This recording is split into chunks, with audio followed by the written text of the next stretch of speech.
During the 1960s, racial discrimination was very high.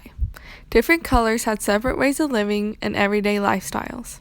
Races had to use separate bathrooms, water fountains, and different restaurants.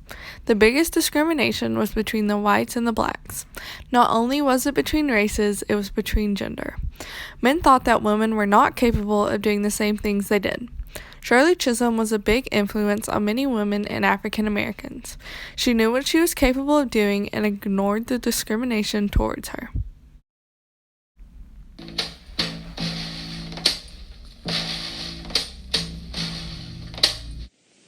The following program is brought to you in living color on WNBC TV.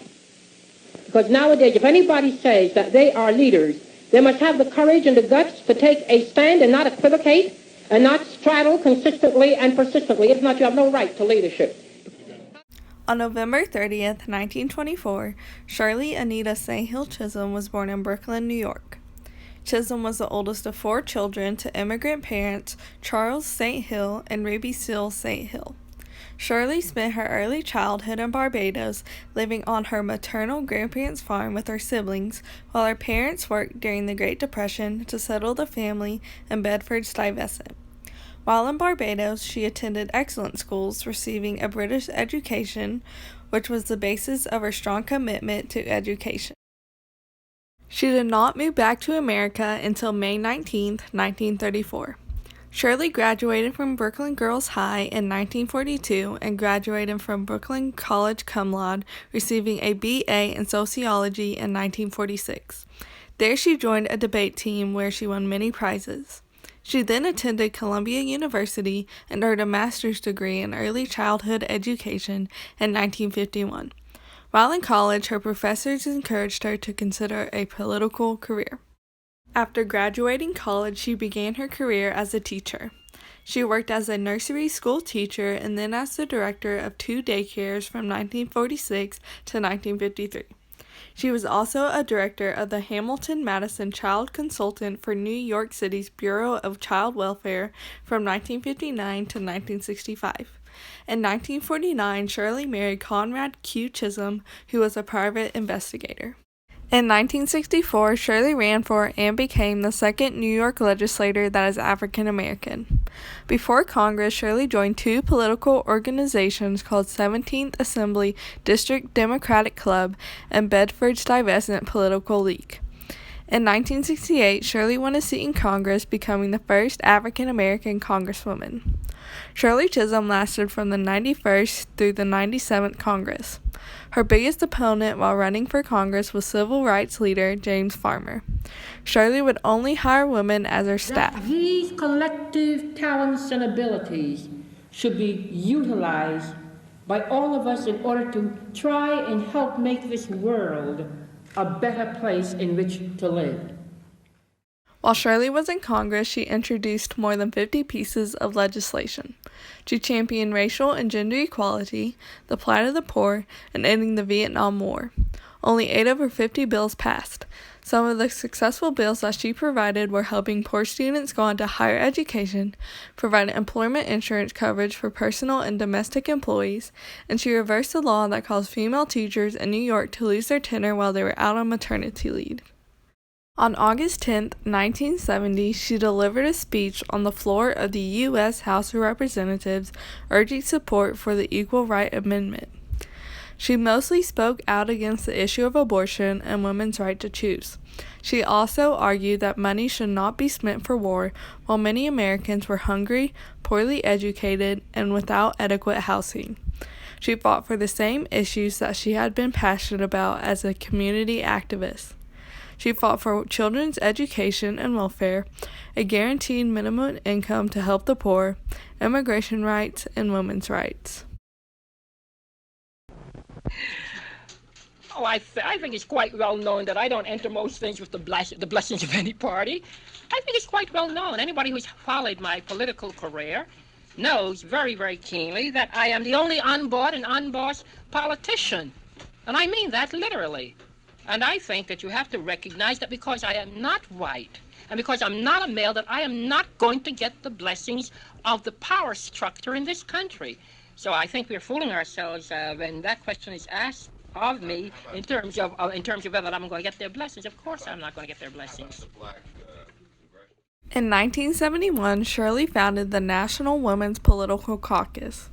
In 1972, Shirley Chisholm declared her bid for presidency from a podium at the Concord Baptist Church. She was the first woman to run for a Democratic Party and the first African American to run for a major party nomination. Her slogan was "Fighting Shirley Chisholm, Unbought and Unbossed." Shirley was not allowed to participate in televised primary debates, and she was permitted to make just one speech. During her campaign, she received 3 assassination threats towards her. While running for president, she spoke out about the judicial system in the United States, police brutality, prison reform, gun control, and drug abuse.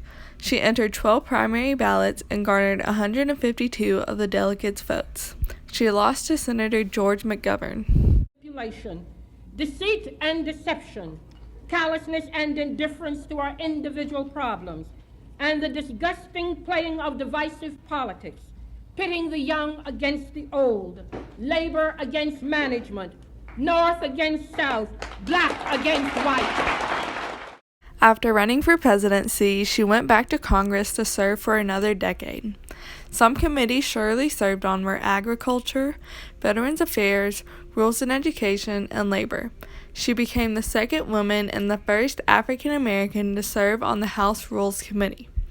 She played a critical role in legislation affecting women, children, and families, including the creation of the WIC Nutrition Program.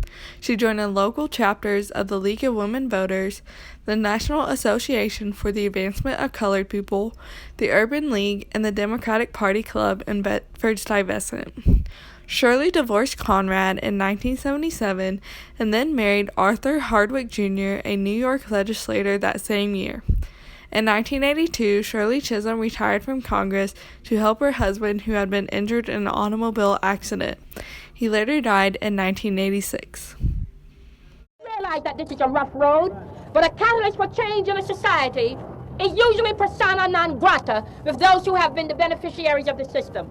A catalyst for change has to be able to withstand the insults, the humiliations, the abuses, and the slurs.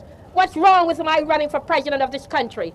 After all, for 15 years, I have been the ghostwriter for a lot of them. After leaving Congress, she co-founded the National Political Congress of Black Women and campaigned for Jesse Jackson's presidential bids. She was also a Purrington professor at Mount Holyoke College in Massachusetts, where she taught courses in sociology and political science from 1983 to 1987. In 1985, she was the visiting scholar at Spelman College. In 1987, she retired from teaching altogether. In 1991, she moved to Florida and was offered to be the U.S. Ambassador of Jamaica by President Bill Clinton, but later declined due to poor health. Until and unless we take care of people being productive and feeling wanted and needed and ending up on the employment rolls of a nation rather than the unemployment rolls of a nation, we will not have domestic peace. On January 1st, 2005, Shirley died of a stroke in Ormond Beach, Florida. She was awarded the Presidential Medal of Freedom in 2015. Nick Perry, the state assemblyman from the 58th District of New York, introduced a bill making November 30th of each year Shirley Chisholm Day in the state of New York. In 2014, she was honored by the U.S. Postal Service with the issuance of a limited edition Black Heritage Forever stamp. Shirley wrote 2 books during her lifetime. Her first book was in 1970 titled Unbought and Unbossed, and her second book was in 1973 titled The Good Fight. Shirley Chisholm said that she did not want to be remembered as the first black woman to be elected to Congress and not as the first black woman to have made a bid for the presidency of the United States, but as a black woman who lived in the 20th century and dared to be herself. We shall not be moved. We shall not be moved like a tree.